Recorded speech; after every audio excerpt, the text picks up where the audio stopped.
When you order your Ultrahuman Ring Air, you have the option of getting a free ring sizing kit shipped straight to your house. I really can't recommend this enough as it's pretty much required if you want to get the best fit for your ring.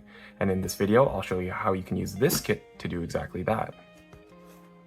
It's also important to note that the Ultrahuman sizes aren't one-to-one with traditional rings, which is why it's actually so important to get the sizing kit in your hand so that you can actually play around with it. So inside the sizing kit, you'll find multiple rings, each marked with a different number indicating the size of the ring. So for example, this is the size 14 ring, and on the bottom you'll notice it says S14 to indicate that it's size 14. And these rings will help you determine the best fit and performance for your ring when selecting your size. Before trying to find your fit, you're going to need to first select the hand and finger you want to use the ring on. When it comes to choosing the hand, I really recommend you choose your non-dominant hand, so in this case it's going to be my left hand. This way the ring is less likely to get into the way of your day-to-day activities. So for example, when you're grabbing a door handle, when you're picking up a water bottle, and in my case, my right hand actually fits a little bit tighter than my left hand. The size 9 ring, which is what I have on right now, fits perfectly snug on my left middle finger, and it can easily slide on and off while maintaining a really good connection, but on my right hand, it has a lot of trouble fitting over that knuckle. Although I size my ring for my left hand, I constantly rotate the ring between my hands and fingers throughout the day, whether I'm like fidgeting with the ring or one hand is getting tired from wearing it all day. So it's really important that you still check both hands for that perfect fit. Ultrahuman recommends that when you're selecting your finger, you avoid the pinky and thumb altogether and just stick with the index, middle, or ring finger. I personally recommend that you just stick to the index and middle finger because often those fingers will have the same size.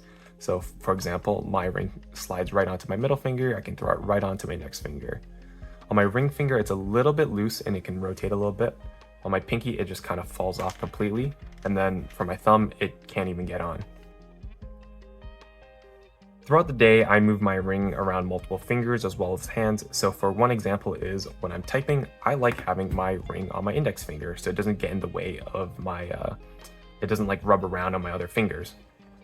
Though when I'm eating, I like moving the ring onto either my non-dominant hand or I'll even throw it onto my middle finger so it doesn't bump into any utensils. So to actually start trying on the rings, you're going to want to start by selecting the largest ring size you think will fit onto your finger and then move down from there. So for this example, I'll be starting with trying to size for my right middle finger. So here I'll just pick up the size 11 and then I'll try this on. You'll notice that it kind of slides really easily onto my finger and then slides off really easily as well. And then you'll also notice that when it's on my finger, it rotates freely. See how it can keep on spinning? It means that basically the ring is too large. And it's bad because the sensor, which is indicated by this little lump at the bottom here, which you can also notice on my actual ring where the sensor is, if that's not aligned properly with the bottom of your finger or it keeps moving around, you're gonna have really bad performance with your ring. So the size 11 is just way too big, so we're gonna move down to the size 10.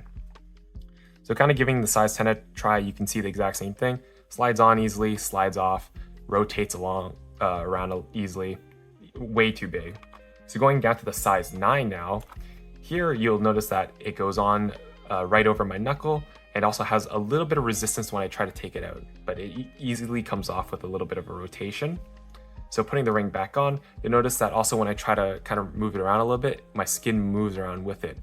But when I try to put a lot of pressure, you'll notice that I can still spin it a little bit. So meaning that it has a good grip onto my finger, but it's not gripping onto it like a death grip or anything. So size 9 fits really well for me on my middle finger. And then if we go down a size to size 8, you'll notice that like it doesn't even go onto my middle finger. And if I try forcing it off, I'll probably have a really hard time taking it off. Alright, so a few tips with your ring. A lot of people, with me included, have difficulty landing on one specific size. So I personally landed on a size 9, but I was kind of in between a size 9 and a size 10. A size 9 for you might be, or like the lower one size might be a little bit too tight for you, but then the next size is a little bit too loose and you're kind of like in between the sizing. I think that's why it's also really important to note that your finger sizes tend to change throughout the day. So when it's cold and dry, like where I'm filming this, the ring will have a much easier time getting on. So the size 9 is like a perfect fit for my middle finger. But on a hot and humid day, what I notice is that your fingers tend to swell up and your fingers actually go up a size. So here how you can see how it's like a little way too loose for my ring finger. On a hot and humid day, this is my perfect finger now.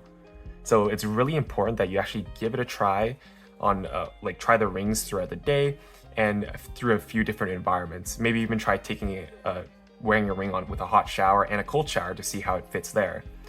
And then you should also be wearing these the sizing rings for at least one full day, few days extra if you want. The wait is worth it, to be honest. And you should also be wearing these to bed as well, especially for that sleep tracking. It's probably the most important thing is to actually wear these when you're sleeping. So hopefully after watching this video, it helped you find the perfect fit for your Ultrahuman smart ring. This video is not sponsored in any way, so if this guide helped you at all and you want to help support the channel, please check out my referral link in the description. Using this code, you can save 10% on your purchase of an Ultrahuman smart ring, so you get a little bit of something while also helping out the channel. Thank you so much for watching.